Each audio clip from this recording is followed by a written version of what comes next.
विठल पंत उत्तम ब्राह्मण होते हैं। तो वो शिक्षा पूर्ण करके निकला, काशी में आके संन्यास ले लिया।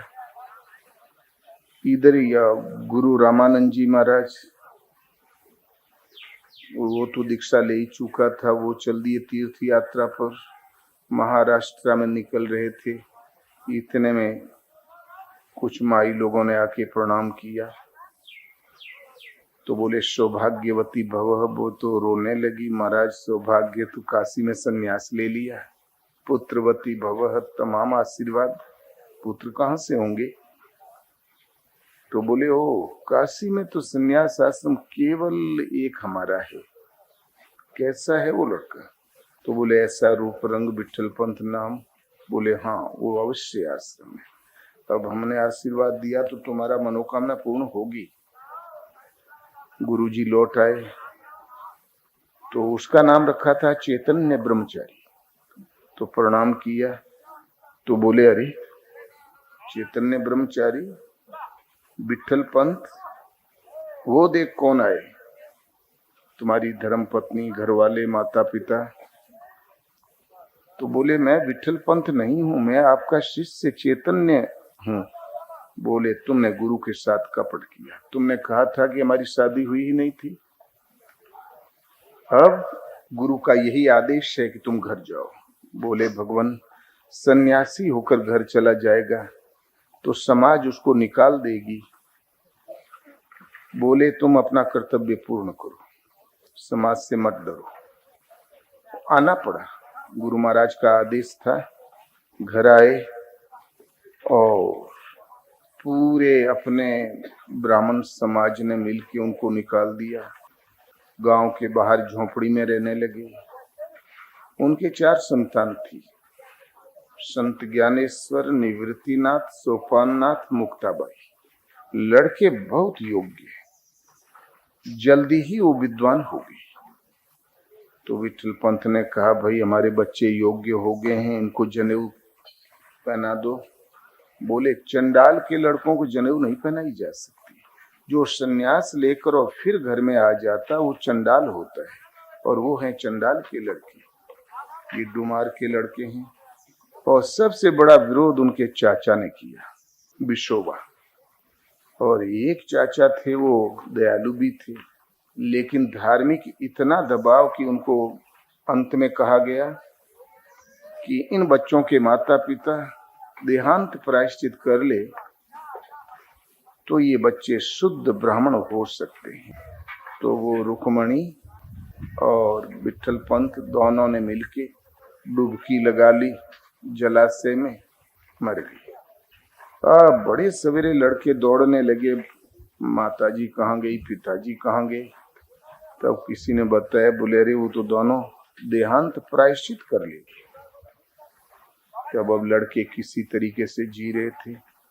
जब उन्हें पता चला कि हमें ब्राह्मण बनाने के लिए उन्होंने देहांत प्रायश्चित किया है, तो बोले अब हमें ब्राह्मण बनाओ। तब विश्ववा ने कहा चंडाल के लड़के, इनको कोई भिक्षा मत देना।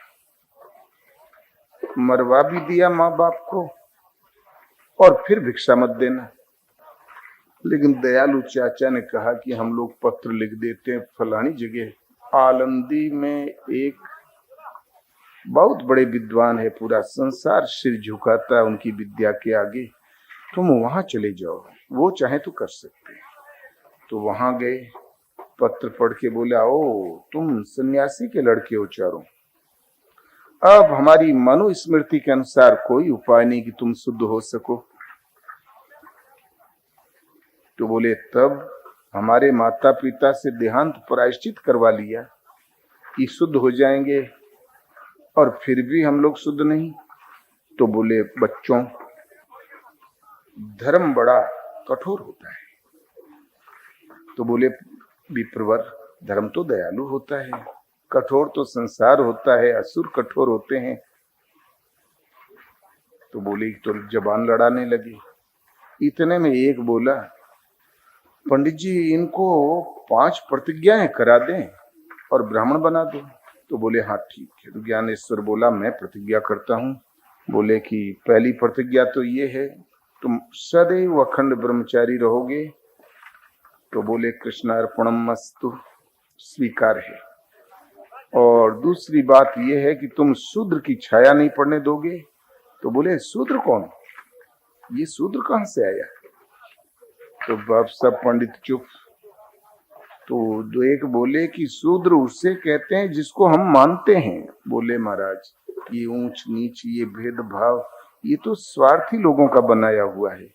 भगवान ने तो अपनी संतान को एक ही जैसा भेजा है।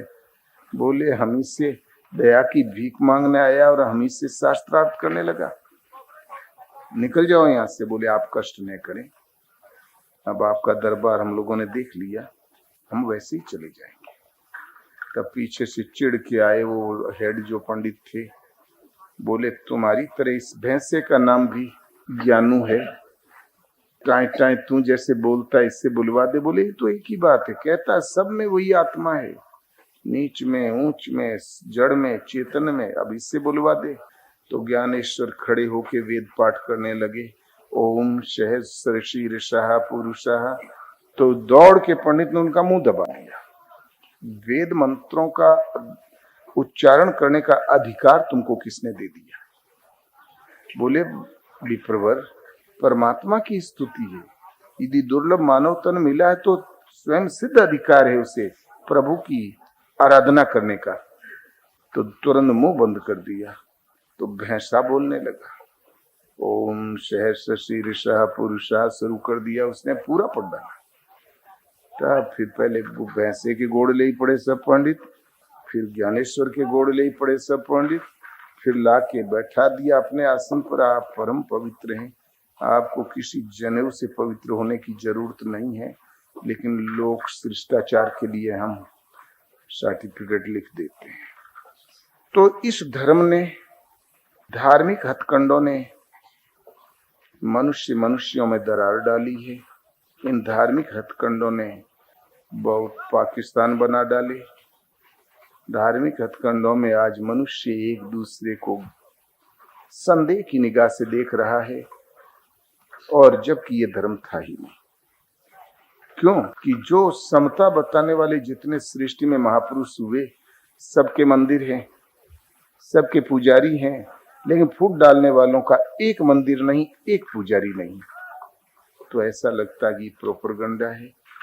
गीता के अनुसार, वैदिक ऋषियों के अनुसार धर्म केवल एक होता है, यतो अभ्युदय निश्रेय सिद्धि से धर्म। जिस परिस्थिति में हम हैं यहीं हम फलें फूलें, हमारा अभ्युदय हो और परम श्रेय की प्राप्ति करा दे, उसी का नाम धर्म है। वो है चयोदना लक्षणो धर्म, ईश्वर के आदेश का पालन धर्म का लक्षण है। और ईश्वर धार्यति इति धर्म, जो अपने तेज से यावन मात्र जगत को धारण करके स्थित है, जो उसको अपनी श्रद्धा से धारण करता वो धार्मिक है। और इसके अलावा तो कोई धर्म होता ही नहीं। विधाता और उत्पन्न सृष्टि नश्वर, तो नश्वर का पुजारी ना, अस्थि का पुजारी नास्तिक।